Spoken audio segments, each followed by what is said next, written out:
Hi strong ladies, welcome to Vismaya குடில். நான் ஸ்ட்ராங்குன்னு ஏன் சொல்கிறேன் அப்படிங்கிறத வீடியோவில் சொல்கிறேன். ஸோ இன்றைக்கி காலையிலேருந்து சாயந்தரம் வரைக்கும் எனக்கு அவ்வளோ வேலைங்க. அதெல்லாம் நான் பண்ணிகிட்ருக்கப்பே ஓகே இது விளாக் பண்ணணும் அப்படின்னு சொல்லி முடிவு பண்ணிட்டேன். நான் ஒரு நாளைக்கு அளவுக்கு அதிகமாக ஓவர்லோடாக வேலை பண்ணுறப்ப அதையே நான் ஷூட் பண்ணி விளாகாக போடுறப்பையும் உங்ககிட்ட ஷேர் பண்ணுறப்பையும் அதுக்கான அப்ரிஷியேஷனும் அதுக்கான ஒரு ப்ரைஸஸும் எனக்கு கிடைச்சா மாதிரி ஒரு கம்ப்ளீட் ஃபீலாக இருக்குது. ஸோ அதுக்காக தான் இந்த விளாகு. காலையில் 6:30 மணிக்கெல்லாம் எந்திரிச்சு நான் சொல்லியிருந்தேன்ல சென்னையில் இருக்கிற ரொம்ப பழமையான கோவில்லாம் போய் பார்க்கணும் அப்படின்னு சொல்லிட்டு அதுக்காக காலையில் கிளம்பியாச்சு. இந்த சாரீ 2013 எடுத்தது. அப்போல்லாம் இந்த மாதிரி கொஞ்சம் லாங் அந்த ஒரு திக்கான பார்டர் வச்ச மாதிரி அட்டாச் பண்ண மாதிரி சாரீஸ் போடுவாங்க. நிறைய பேர் கட்டுவாங்க. நான் சொல்ல போனால் இந்த சாரியே ஒரு 10 இயர்ஸ்க்கு அப்புறமா இப்போ தான் கட்டுறேன். சரி ஓகே நம்ம கோவிலுக்கு போகிறோம், இதெல்லாம் ஒரு சாரீ கட்டுறதுக்கான ஒரு சான்ஸாக வச்சுக்கலாம் அப்படின்னு சொல்லிட்டு ஒவ்வொரு சாரியா என்ன எடுத்து உள்ள வச்சுக்கிறதுல என்ன இருக்கு இந்த மாதிரி கட்டிக்கலாம் அப்படின்னு சொல்லி கட்டிட்டு காலையிலே கிளம்பியாச்சு. பாப்பா ரொம்ப டல்லாயிடுறா. அதுக்கு நீங்க தான் எனக்கு சொல்யூஷன் சொல்லணும். அது ஏங்கிறத சொல்றேன். காலையில என்ன பண்ணோம்னா நாங்க கோவிலுக்கு கிளம்புறப்பவே விநாயகரை வைக்க வேண்டியதா இருந்தது. பக்கத்துல விநாயகரை கலெக்ட் பண்ணி எடுத்துட்டு போய் பீச்ல கரைப்பாங்கல்ல. ஸோ அதுக்காக விநாயகரை வச்சுட்டேன். விநாயகர் நெக்ஸ்ட் இயர் நான் வாங்க வேண்டாம் அப்படின்னு சொல்லி முடிவில் இருக்கேன். ஏன்னா ஜென்ரலா அந்த காலத்துல நான் இப்ப கேட்டு தெரிஞ்சுக்கிட்ட சில பாட்டிக்கிட்டெல்லாம் அந்த காலத்துல விநாயகரை வாங்கி அதை குளத்திலேயோ ஆத்துலயோ கரைக்கிறதுக்கு காரணம் எதை எங்கேருந்து எடுத்தோமோ அதை அங்கேயே கொண்டு போய் சேர்த்துடணும், நம்ம தேவையில்லாம அந்த இயற்கையை அழிக்க கூடாது அப்படிங்கிற ஒரு தாட்டுக்காக தான் அந்த மாதிரி பண்ணியிருக்காங்க. பட் இப்ப பாத்தீங்கன்னா அதுல சாயம் எல்லாம் போட்டு அதை போய் திரும்ப நம்ம தண்ணியில கலந்து அது ஒரு பொல்யூஷன் தான் கிரியேட் பண்ணுது. இந்த வீடை பத்தி நான் உங்களுக்கு சொல்றேன் பாருங்க. இது நிறைய ஷூட்டிங்ல நீங்க இந்த வீடு பார்த்திருப்பீங்க. இது சேலையூர் தாண்டி அகரம் தென் அப்படின்னு இருக்கு. அங்க இருக்கிற ஒரு வீடு. நானே விஜய் டிவி சீரியல் 2-3 பார்த்திருக்கேன். நீங்க பார்த்திருக்கீங்களாங்கிறத கமெண்ட்ல ஷேர் பண்ணுங்க. ஸோ நாங்க ஈசிஆர் கிட்டே இருக்கிற ஒரு டெம்பிள் போனேன். இது 700 வருஷம் பழமையான ஒரு ஸ்ரீனிவாச பெருமாள் டெம்பிள் அப்படின்றாங்க. அதோட கரு மட்டும்தான் 700 வருஷம் பழசுன்னு நினைக்கிறேன். ஏன்னா வெளியில எல்லாம் கொஞ்சம் எடுத்து கட்டியிருந்தாங்க. ஸோ அதனால கொஞ்சம் புதுசு மாதிரி தான் இருந்தது. அந்த பாறையெல்லாம் அந்த மெயினான கருவில் மட்டும்தான் இருந்தது. ஸோ இந்த விநாயகர் கரைக்கிறத பற்றி நான் சொல்லியிருந்தேன்ல, அது நெக்ஸ்ட் இயர்லாம் நான் கும்பகோணத்திலேயே சொல்லி எனக்கு அந்த பித்தளை கடைகள்லாம் தெரியும். பிள்ளையாரை நம்ம பித்தளையில வாங்கி வச்சிடலாம், வருஷம் அதை கொண்டு போய் கரைக்க வேண்டாம், நம்ம வீட்டிலேயே அது அந்த அபிஷேகம்லாம் பண்ணலாம் அப்படின்னு சொல்லி நினச்சிட்டு இருக்கேன். பாப்பா பார்த்தீங்கன்னா ரொம்ப டல்லா இருக்கா. ரீசன் அவளுக்கு இப்பெல்லாம் கார்ல ஏறினாலே ஒரு மாதிரி வாமிட்டிங் சென்ஸ் வந்துடுது. அதுக்கு என்ன பண்றது, இப்பதான் அந்த மாதிரி ஸ்டார்ட் ஆயிருக்கு. என்ன பண்ணலாங்கிறத உங்களுக்கு தெரிஞ்சது அப்படின்னா ஏதாவது ரெமெடி மாதிரி எனக்கு ஷேர் பண்ணுங்க. இந்த வருஷம் எனக்கு தீபாவளி வந்துடுச்சுன்னே சொல்லலாம். நான் நிறைய ப்ராடக்ட் அமேசானில் வாங்கியிருந்தேன். அந்த அக்சசரி ஐட்டம்ஸ்லாம் அதில் ஒரே ஒரு இயரிங்கு அதை 4 கலர் சேஞ்சிங் ஸ்டோன்ஸ் நம்ம வச்சுக்கலாம். ஸோ இதில் ஒரு பிங்க்கு க்ரீனு ஒரு மாதிரி பேர்ல் கலர் ப்ளஸ் ரெட் இந்த மாதிரி கொடுத்துருந்தாங்க. ஸோ அது ஒன்று வாங்கியிருந்தேன். 200 சம்திங் அந்த மாதிரி ரேஞ்சில் வந்தது. அமேசானில் வாங்குறதுக்கு காரணம் இப்போ கிரேட் இண்டியன் ஃபெஸ்டிவல் சேல்ஸ் போயிட்டுருக்கு. 50 to 80% ஆஃபர்ஸ் அண்ட் டீல்ஸ் உங்களுக்கு இருக்குது. 1500 ப்ளஸ் ப்ராடக்டில் டீல்ஸ் இருக்கு. பிளஸ் 3 lakh பிளஸ் ஸ்டைல்ஸ்ல ஆஃபர்ஸ் இருக்கு. ஸோ அது மட்டும் இல்லாமல் நான் இந்த ஒரு ரெட் கலர் ஏன்னா நான் கோவிலுக்கு போயிட்டு வந்ததுக்கு அப்புறம் உங்களுக்கு தெரியும் நான் குங்குமம்லாம் வச்சிருக்கிறதே பார்த்து ஒரு சைடு ஜிமிக்கி போட்டிருக்கிறத பார்த்து.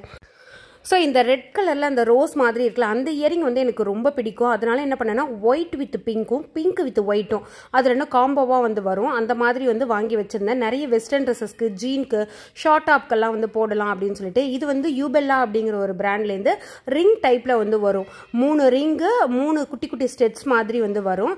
ஸோ அதுவுமே வாங்கியிருந்தேன். இந்த மாதிரி நிறைய ப்ராடக்ட்ஸ் நான் அங்கேருந்து வாங்குவேன் எப்போதுமே அமேசான்லேருந்து. ஏன்னா இயரிங்ஸோட குவாலிட்டி ரொம்ப நல்லாயிருக்கும். நம்ம ஒரு இயரிங் வாங்கினோன்னா ஒரு 4 தடவை 5 தடவையில் தூக்கி போடுறது கிடையாது. ரொம்ப நாள் வச்சுக்க போகிறோம். கிட்டத்தட்ட என்னோட இயரிங்ஸ்லாம் சில இதெல்லாம் ஒரு 6-7 வருஷம்லாம் கூட வச்சிருக்கேன். அதனால அந்த ப்ராடக்டோட லிங்க் வேணா, இயரிங்ஸோட லிங்க் வேணா உங்களுக்கு டிஸ்கிரிப்ஷனில் கொடுக்குறேன், செக் பண்ணிக்கோங்க.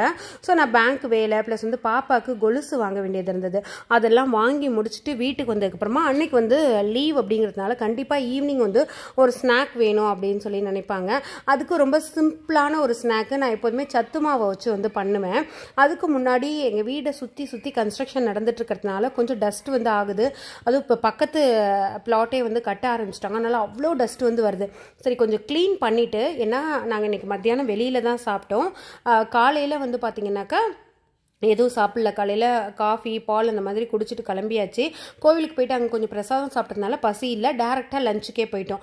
ஸோ ஈவினிங் வந்து பார்க்குறப்போ ஒரே டஸ்ட்டாக இருந்தது கிச்சன். அதை கொஞ்சம் க்ளீன் பண்ணிவிட்டு நம்ம வந்து அந்த கொழுக்கட்டையை வந்து செய்யலாம். கொழுக்கட்டைனா ரொம்ப சிம்பிள், ஏன்னா சத்து மாவு பாப்பா சாப்பிடவே மாட்டா. நம்மளும் சின்ன வயசில் அப்படி தான் இருந்திருப்போம். கஞ்சி குடிக்கிறதுனா அவ்வளோ கஷ்டமாக இருக்கும். அதே மாதிரி தான் அவங்களும் இப்போ இருக்காங்க போல்.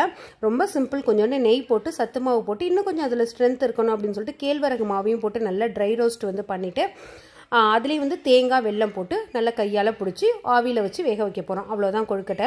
நான் ஏன் ஸ்ட்ராங் லேடிஸ் பவர்ஃபுல் லேடிஸ்னு வீடியோவில் சொன்னேன் அப்படிங்கிறத வந்து சொல்கிறேன். காலையிலேருந்து சாயந்தரம் வரைக்கும் நம்ம வீட்டில் அவ்வளோ வேலை வந்து பார்க்குறோம்.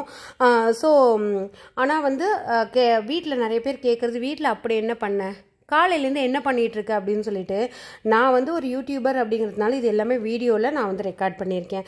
நான் சாதாரணமாக இருக்கிறவங்களாம் என்ன பண்ண முடியும், ஒன்றுமே பண்ண முடியாது. ஆனால் அவங்களும் அந்த மாதிரி கேட்குறதுக்கு, ஓ நம்ம சும்மா இருக்கோமா அப்படின்னு சொல்லிட்டு ரொம்ப டவுனாக வந்து ஃபீல் பண்ண ஆரம்பிச்சிடுவாங்க. ஒரு லேடி வந்து வீட்டில் ரொம்ப ஸ்ட்ராங்காக இருந்தால் மட்டும்தான் அந்த வீடு வந்து நல்லாயிருக்கும், குழந்தைங்க ரொம்ப ஹெல்த்தியாக இருப்பாங்க. ஸோ அதனால் அந்த மாதிரிலாம் டவுனாக ஃபீல் பண்ணவே பண்ணாதீங்க. ஸோ நான் என்னோட ஒரு நாள் வேலையே கொஞ்சம் அதிகமாக இருந்ததுனால ஷேர் பண்ணியிருக்கேன். இதே மாதிரி ரெகுலர் ரொட்டீனில் எவ்வளவோ வேலை செய்கிற எத்தனையோ பேர் இருக்காங்க. காலையில் எந்திரிச்சதுலேருந்து குழந்தைங்கள பார்த்து அவங்கள பார்த்து நிறைய பேர் அவங்கள பார்க்குறதே இல்லை, அதை வந்து மறந்துடுறாங்க. ஸோ என்கிட்ட சில பேர் வந்து கேட்குறீங்க, நீங்கள் என்னது ஹவுஸ் ஒய்ஃப்க்கு மட்டும் வந்து ரொம்ப ஃபேவர் பண்ணுறீங்க, அவங்களுக்கு மட்டும் சப்போர்ட் பண்ணுறீங்க அப்படின்னு சொல்லிட்டு.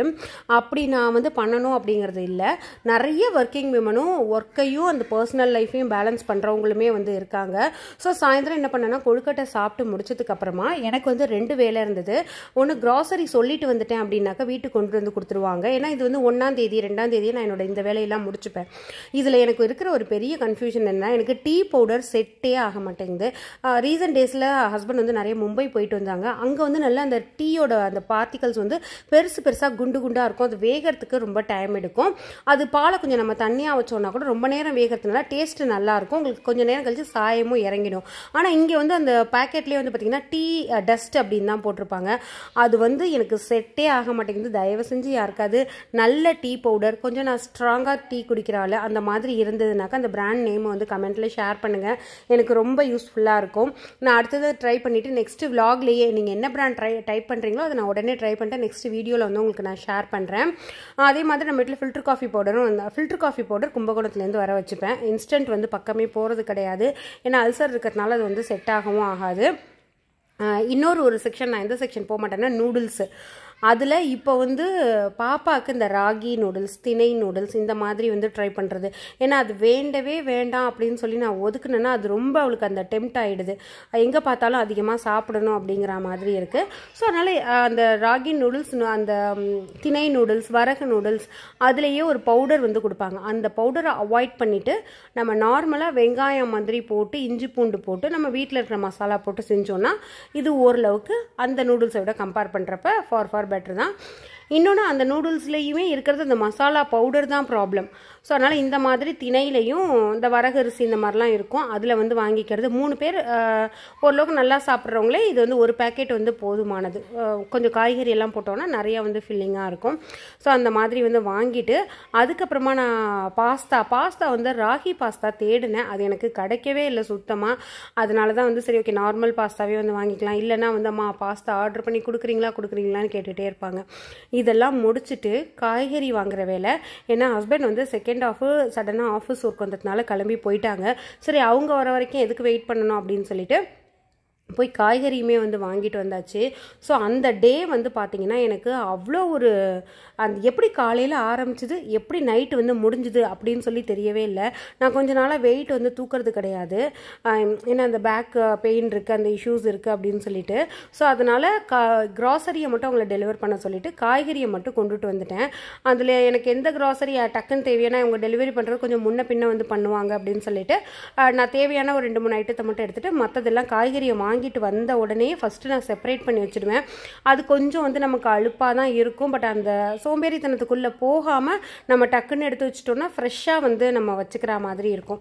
ஃப்ரெஷ்ஷாக சாப்பிட்ற மாதிரி 2-3 நாளைக்கு. நான் எப்போதுமே பழமுமே வந்து அந்த சண்டே வாங்குவோம், இல்லைன்னா சாட்டர்டே வாங்குகிறோம் அப்படின்னாக்கா வெனஸ்டே தேர்ஸ்டே தீத்துடுற மாதிரி நான் பார்த்துப்பேன். அதுக்கப்புறமா ஒரு தடவை நம்ம கடைக்கு போகிற மாதிரி தான் வரும்.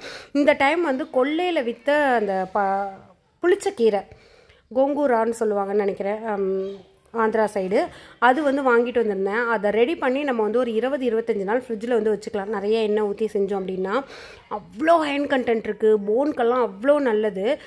ஸோ அதை வந்து நான் இப்போவே நைட்டே கிள்ளி வச்சுட்டேன். நான் ஷூட் பண்ணலைன்னா நான் கொஞ்சம் வெளியில் திரும்பவுமே போகிற வேலை இருந்தது. கீரையுமே வந்து கிள்ளி வச்சுட்டேன் அப்படின்னா ஃப்ரிட்ஜில் வைக்க வேண்டிய அவசியம் இல்லை. லைட்டாக தண்ணி தெளித்து நம்ம வெளில வச்சுக்கலாம். மறுநாள் காலையில் சமைக்கிறதா இருந்தால், நான் மண்டே தான் சமைக்க போகிறேன் அப்படிங்கிறதுனால நான் வந்து ஃப்ரிட்ஜில் கிள்ளி வச்சுட்டு ஒரு 2-3 நாள் நல்லாவே இருக்கும். சமைச்சு வச்சதுக்கப்புறமா நம்ம அப்பப்போ ஏதாவது ஊறுகாய் மாதிரி கூட அதை வந்து யூஸ் பண்ணிக்கலாம். ரொம்ப டேஸ்டியாக இருக்கும். அந்த ரெசிபி வேணா சொல்லுங்கள். அப்படியே சொல்கிறப்பையும் எனக்கு வந்து டெம்ட் ஆகுது, நாக்கில் எச்சு ஊறுது. ஸோ இன்னொன்று இந்த கொத்தமல்லியுமே நல்லா கிள்ளி வச்சிடறேன். கொத்தமல்லியை காம்போடு தான் வைக்கணும். அதோட விஷயமே காம்பில் தான் இருக்குது. அது வாசமாக இருக்கும். ரசத்துக்கெல்லாம் கட் பண்ணி போடுறப்ப நிறைய பேர் இலையை மட்டும் கிள்ளி வைக்கிறதெல்லாம் நான் பார்த்துருக்கேன். இலையில ஒன்றுமே இல்லை. ஆக்சுவலாக வாசம், அந்த க்ரீன் கலர் வரது ப்ளஸ் வந்து ஸ்ட்ரென்த்து எல்லாமே வந்து இலையில தான் இருக்குது. ஸோ எல்லாத்தையுமே அடுக்கி வச்சதுக்கப்புறமா என்னோட டே கம்ப்ளீட்டாக முடிஞ்சுது. ஸோ இதை விலாகாக பண்ணி போடுறப்ப எனக்கு அவ்வளோ ஒரு சாட்டிஸ்ஃபேக்ஷனாக இருந்தது. ஸோ நீங்கள் இந்த மாதிரி என்னெல்லாம் ஓவர்லோடாக இருந்தீங்க அப்படின்னா என்னெல்லாம் வேலை பார்ப்பீங்க, எக்ஸ்ட்ராவாக என்னெல்லாம் வேலை எடுத்து வச்சுப்பீங்கிறத மறக்காமல் கமெண்ட் செக்ஷனில் ஷேர் பண்ணுங்கள். Thank you, by.